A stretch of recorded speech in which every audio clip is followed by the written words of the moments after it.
In 1913, Sagnac carried out a simple experiment of passing light in opposite directions around a table and recombining them. This produced interference fringes. He then rotated the whole table at 2 revolutions per second and found that the fringes changed. This result has very significant implications in science. It works as follows. A beam of light leaves the light source at the bottom left-hand corner and is split into 2 different beams, which we have coloured red and blue just to distinguish them. They travel round the circuit in opposite directions until they eventually reach the splitter, which also recombines them. There they then go on to the photographic plate, where they have interference fringes.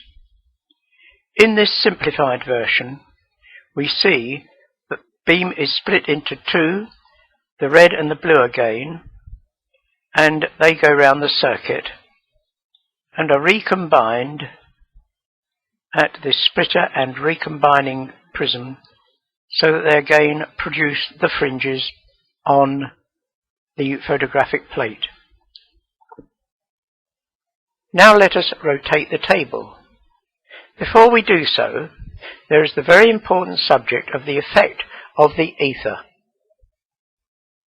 The Michelson-Morley experiment failed to detect the 30 kilometers per second motion of the Earth through the ether.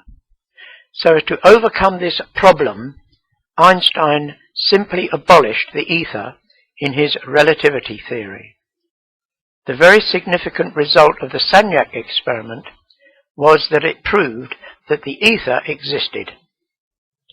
Let us see how it did this. It is a fundamental feature of relativity that it claims that as there is no ether, light travels away from a source at the same speed relative to the source, whether the source is moving or not. Thus, whether the table is turning or not, the fringe patterns should stay the same. But if the ether exists, once the light has left the source, the speed of the light is controlled by the ether, independent of the speed of the table, mirrors, etc., as we see here. So let us see what happens when we rotate the table. Here, the light is split, and the red and blue lights go in opposite directions.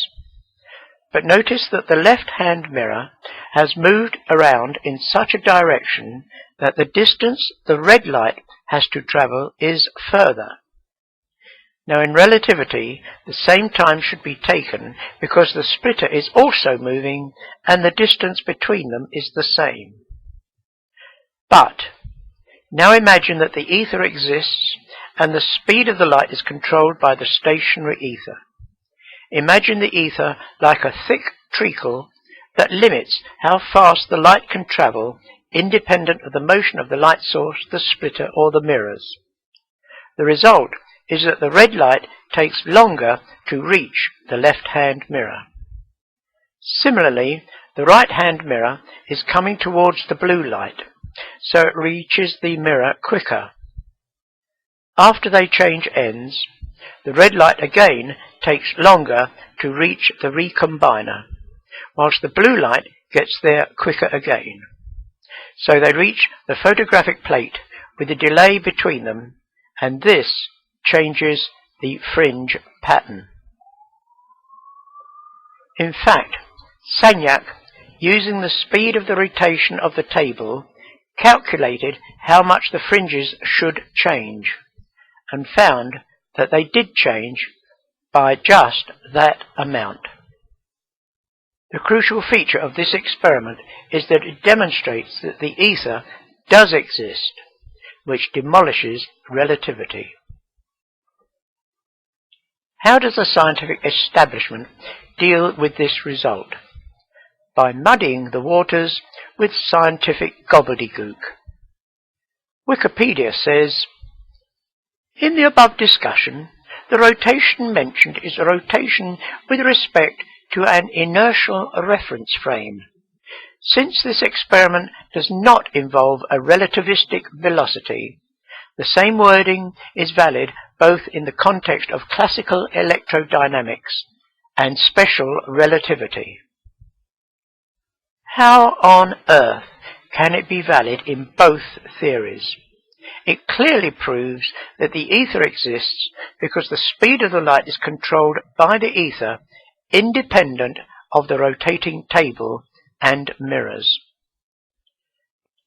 This Sagnac effect is used by airlines for their compass directions.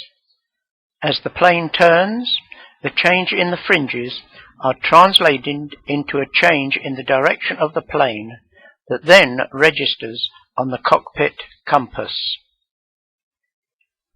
In addition, I have received comments from 2 scientists complaining that they were never taught about the Sagnac experiment. The first said, "After 35 years as a professional physicist with a thesis in relativity, I only learned of Sagnac's experiment last year." Another correspondent complained that his professors never mentioned these important experiments. Dear Mr. Bowden, thank you for your enjoyable and well-written website. I've enjoyed visiting there today. I was especially interested in your comments on geocentricity, which, as noted, are controversial. The amazing thing is that none of the experiments cited were ever discussed in my undergraduate education, nor the implications cited. All my life I have heard the story of how Copernicus's theory came to prevail. I would have thought that major experimental evidence already in existence and calling the theory into question would have at least been cited. One feels cheated as a student, of course, to keep finding 25 years later these bodies of contrarian evidence that never are mentioned in the classroom unless a student has already researched the topics and brings them up. Yet again, we have the suppression of scientific evidence that supports creation and geocentricity.